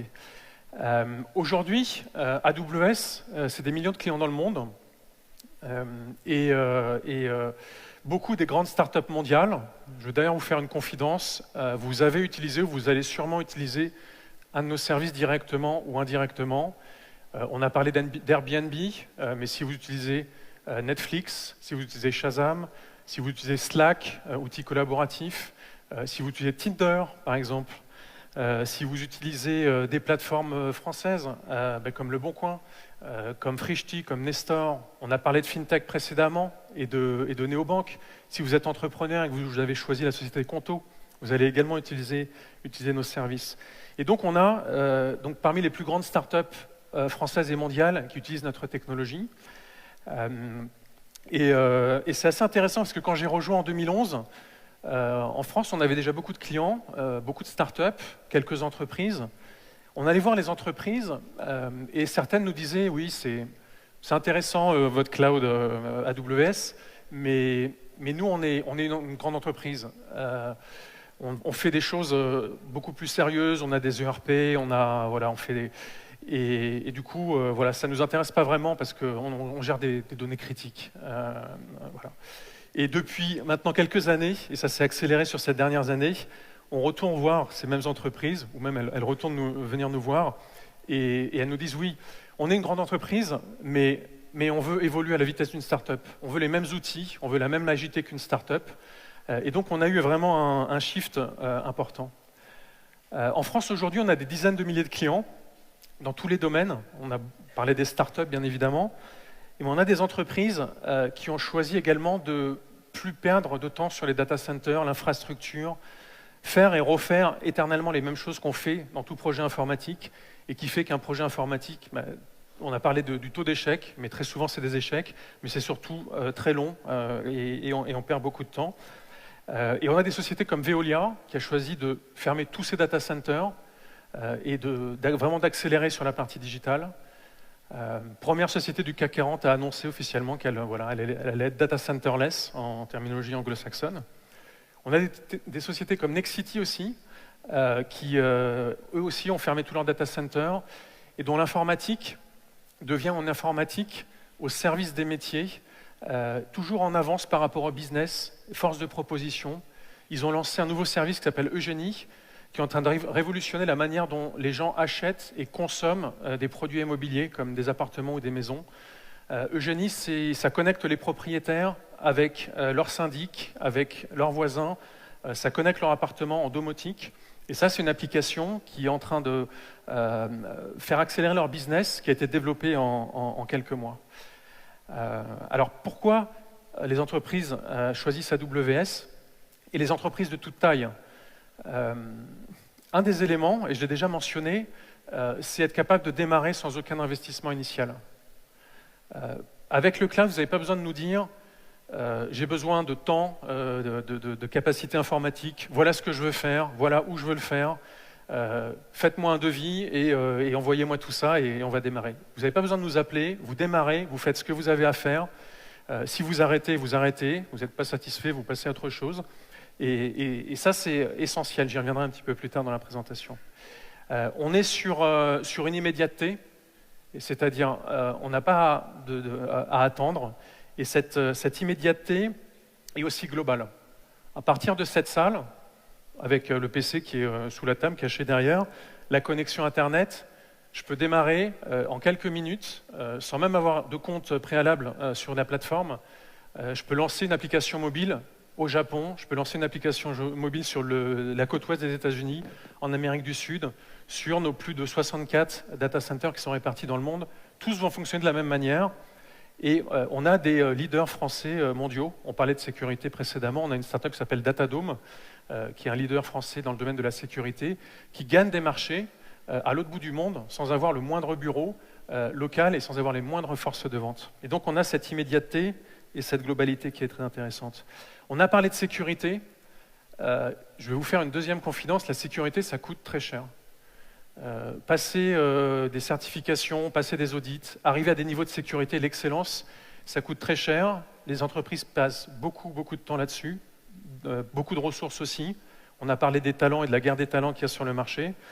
Eh bien, c'est aujourd'hui une des raisons pour laquelle les clients viennent sur la plateforme AWS. Je vais donner un exemple. Les plateformes sont nativement PCI DSS. Bon, c'est un gros mot pour dire qu'on est certifié pour gérer des données bancaires. Que vous gériez sur la plateforme une petite vidéo d'un chaton ou que vous gérez vraiment une donnée bancaire, on a la même sécurité. Ça nous coûte moins cher en fait de standardiser tout ça. Mais surtout, c'est inclus dans le prix. Vous n'avez pas à payer en plus, vous n'avez pas à faire d'efforts supplémentaires pour arriver à cette sécurité-là. On a parlé des données de santé précédemment. On est aussi certifié sur les données de santé. Et ça, quand vous êtes une entreprise, vous pouvez passer beaucoup de temps, d'argent et d'énergie à arriver à toutes ces certifications, où vous pouvez vous concentrer sur une chose, faire vos services, vos applications et attaquer des nouveaux marchés. Et au final, bien sûr, ça dégage beaucoup plus de valeur pour un métier. Les 80% des services informatiques qui sont concentrés essentiellement sur la maintenance des systèmes opérationnels existants, ces 80% passent sur la valeur pour les métiers et on passe à 20% sur la maintenance des infrastructures existantes. Et c'est générateur d'innovation. Et derrière cette innovation, Amazon, et là je vais parler d'Amazon, c'est une société aujourd'hui qui doit faire un peu plus de 650 000 personnes dans le monde. On a des dizaines de milliers de postes ouverts partout dans le monde. Ça vous intéresse, n'hésitez pas. Et on peut penser qu'une société de cette taille-là va, avec ses contraintes organisationnelles, avec ses lourdeurs procédurales, va être freinée dans son développement et va finalement ralentir son innovation. Ce qu'on observe, c'est tout l'inverse. Si je vais prendre un exemple, on a beaucoup d'exemples de services qui ont été lancés, comme Amazon Go, le magasin sans caisse derrière moi, comme les Ecodots. Sur le mois de septembre dernier, on a lancé plus de 100 nouveaux produits ou nouveaux services sur un seul mois. C'est un record, on n'avait jamais atteint ce record-là. Et donc, au contraire, l'innovation est en train de s'accélérer. Et ce qui est intéressant de regarder, c'est quelle est la recette derrière ça. Alors, si je l'avais, je vous la donnerais immédiatement. Je vais vous donner des pistes qui viennent aussi de nos clients, avec lesquels on travaille aussi sur cette thématique-là, avec des workshops, avec des thématiques. C'est pas du tout prescriptif. Tirez-en ce que vous voulez des idées et adaptez-les par rapport à vos métiers, vos business et vos enjeux. Une des premières recettes, souvent on parle avec des entreprises et elles nous parlent d'innovation. Elles nous disent oui, innovation, on a créé un service, un département innovation. Généralement, parfois c'est aussi la stratégie qui fait partie de ce département. Et généralement, il y a aussi un baby-foot et une table de ping-pong dans le département. Et sur le papier, c'est intéressant comme concept. Dans la réalité, c'est un petit peu l'opposé de ce qu'il faut faire. Parce que quand on crée ça, ça veut dire qu'il y a une cellule qui est spécialisée dans l'innovation et tout le reste de l'organisation, touchez pas à l'innovation, c'est pas votre domaine. C'est le domaine de la cellule. Surtout, n'innovez pas, n'inventez pas. C'est le domaine de la cellule d'innovation. Alors je vous rassure, si vous avez des baby-foot et des tables de ping-pong, on a aussi des baby-foot et des tables de ping-pong. Mais en fait, derrière ça, le concept, c'est que l'innovation peut provenir de n'importe où dans l'organisation. Et ça peut provenir de n'importe où, mais il faut avoir les bons mécanismes pour permettre de transformer les bonnes idées qu'il y a n'importe où dans l'organisation. Et ce qu'on a mis en place de longue date, ça n'a rien de technologique, c'est un mécanisme qui permet à n'importe qui dans l'entreprise qui a une bonne idée, n'importe qui observe une défaillance dans un process ou quelque chose qui ne fonctionne pas, c'est lui permettre de soumettre son idée, sa solution, et de la transformer derrière. Et c'est tout simple. En anglais, ça sonne bien, ça s'appelle un two-pager ou un six-pager. En fait, c'est un document de 2 pages ou un document de 6 pages sur laquelle la personne, eh bien, elle peut spécifier quelle est son idée, quel est le problème qu'on essaye de traiter, quelle est la solution fournie. Donc on a toute une structure de document derrière. Et ce document-là, une fois qu'elle l'a fait, on le porte au plus haut de l'organisation, jusqu'où il faut, pour qu'on la valide. Et si on valide cette idée, généralement la personne qui l'a soumise, elle est aussi en charge de l'implémenter. Et ce qui fait qu'il y a une dynamique où chacun se sent responsable vis-à-vis de l'innovation, et chacun est capable de porter son idée et de la voir se transformer. Le deuxième élément, c'est que innover, c'est très difficile. C'est très difficile parce que si vous demandez à vos clients, eh bien, ils vont généralement réfléchir par rapport aux produits qu'ils ont déjà en main. Si vous demandez à vos employés, ils vont plutôt réfléchir par rapport à leur processus interne et leurs contraintes. Et si vous demandez à vos concurrents, ça veut dire que vous êtes en retard et que vous regardez plutôt vos concurrents. Et on a pas mal réfléchi à ça et on a mis en place aussi, là aussi, un mécanisme. Alors, j'ai pas osé le traduire en français, je l'ai laissé en anglais, ça s'appelle le Working Backward from Customer. Là encore, ça n'a rien de technologique, c'est un mécanisme pratique qui permet, avant même d'écrire la moindre ligne de code, avant même de démarrer le moindre prototype, qui permet de valider l'impact d'une idée, d'une innovation par rapport à un client. Et ça se décline derrière d'une manière, il y a 3 éléments, mais on va, avant même d'écrire la moindre ligne de code, on va écrire une press release, donc un annoncement de presse, comme si le produit était sorti, comme si le service qu'on cherchait à faire était sorti. Cette press release, elle doit être très simple à lire. Ma grand-mère doit être capable de la comprendre en langage simple pour expliquer le problème. Cette press release, elle doit décrire précisément quel est l'impact pour un client, éventuellement même citer des clients, et ça doit être sur moins d'une page. Ça paraît très simple quand on le décrit de cette manière-là. C'est beaucoup plus complexe parce que c'est un mécanisme qui est non contraignant au final. On se concentre sur où est-ce qu'on veut aller et on retire quasiment toutes les barrières technologiques. On s'est servi de ça pour le lancement du Kindle, par exemple, dont l'enjeu, c'était pas de créer une liseuse à proprement parler, mais l'enjeu, c'était de permettre à n'importe qui dans le monde de télécharger un livre en moins d'1 minute. Et dans la press release, si vous allez voir, il y a la technologie WhisperNet qui est mentionnée et qui s'appuie sur cette press release. Le deuxième élément, c'est une FAQ.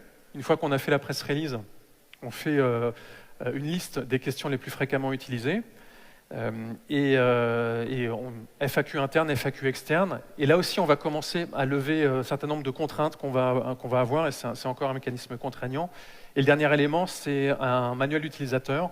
Et là, on va commencer à décrire les interfaces graphiques, comment le produit va fonctionner. Et là encore, on n'a pas encore touché vraiment au code, au produit ou au prototypage. Mais néanmoins, avec ces 3 éléments, on peut valider ou non l'idée, et surtout si cette innovation passe, eh bien on est capable derrière de savoir qu'elle va avoir un impact vis-à-vis du client final. Deuxième élément, c'est le prototypage. L'échec et l'innovation sont intimement liés. Plus vous allez échouer, plus vous allez innover. Et il faut être capable de disséminer une culture de l'échec et être confortable avec cette culture de l'échec. Parce que derrière l'échec, on va itérer, on va apprendre, et on va peut-être pivoter, changer d'idée, et on va transformer, là encore, une idée en innovation. Et pour ce faire, il faut être capable de baisser le coût de l'échec. Si dans une entreprise, on pense que faire un projet, on va avoir un ROI, il va falloir aller chercher des budgets, il va falloir avoir beaucoup d'énergie pour aller chercher de l'argent, ça va être compliqué d'avoir une culture de l'échec. Donc il faut qu'un prototype soit rapide, facile et coûte très peu cher. Et là encore, avec le cloud, ça a changé la donne, puisqu'avec quelques euros, vous avez accès, si on prend la plateforme AWS, à plus de 165 services, alors dans des domaines très variés, entre l'intelligence artificielle, l'analytique, l'IoT, le machine learning, tout ça en quelques clics avec cette immédiateté. Vous pouvez valider votre concept, valider votre modèle algorithmique d'apprentissage, et derrière, si ça fonctionne, très bien, vous passez à l'échelle. Si ça ne fonctionne pas, vous avez perdu quelques euros, quelques dizaines d'euros, et vous pouvez passer à autre chose. Alors, je vais accélérer, mais on en a déjà pas mal parlé. La culture de la donnée. Amazon est une boîte qui est très, très, très concentrée sur la donnée et qui mesure beaucoup de choses. Et le tout, c'est tout mesurer et tout conserver. Pourquoi ? Parce qu'aujourd'hui, on peut le faire, ce qui n'était pas le cas précédemment, puisque les systèmes de stockage arrivaient rapidement à leur taille maximale. Aujourd'hui, sur le cloud, on a un système de stockage illimité. Donc rien ne vous empêche de tout conserver, tout mesurer pour tout utiliser. Et une société qui fait très bien ça, on pense que c'est de la vidéo on demande, mais Netflix, c'est aussi 400 milliards d'interactions quotidiennes qui sont analysées sur la plateforme.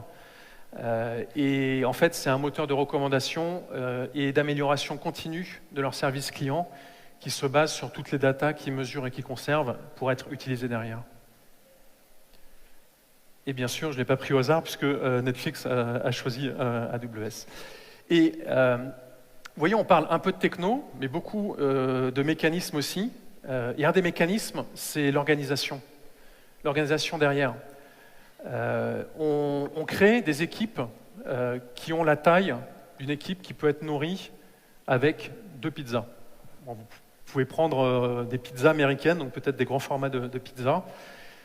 Et donc ces équipes, vous imaginez 15-20 personnes maximum, mais ces équipes sont beaucoup plus agiles, sont autonomes, les équipes sont responsables du service qu'elles proposent ou du produit qu'elles proposent, sont responsables de son développement, sont responsables de son opération.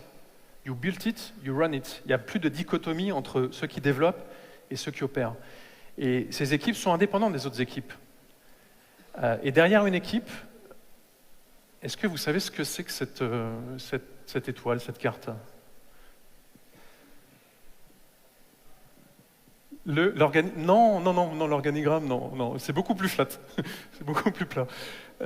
Non, en fait, derrière chaque point, vous avez une équipe de 2 pizzas, donc une équipe de 2 pizzas qui gère une fonction, et c'est tous les services qui sont appelés quand vous allez sur le site Amazon. Ça date un peu, mais donc derrière ça, vous avez un service qui va gérer le panier, un service qui va gérer peut-être le calcul de TVA, un service. Et chaque service, derrière chacun de ces services, donc qu'on appelle des microservices, il y a une équipe de 2 pizzas qui gère son service, qui peut le faire évoluer, qui peut rajouter des fonctionnalités, qui a un API pour y accéder, qui a un API pour en sortir, et qui est disponible pour les autres services. Et on n'a plus de monolithe applicatif, on a plein de petits services agiles, distribués, qui amènent une efficacité opérationnelle très forte.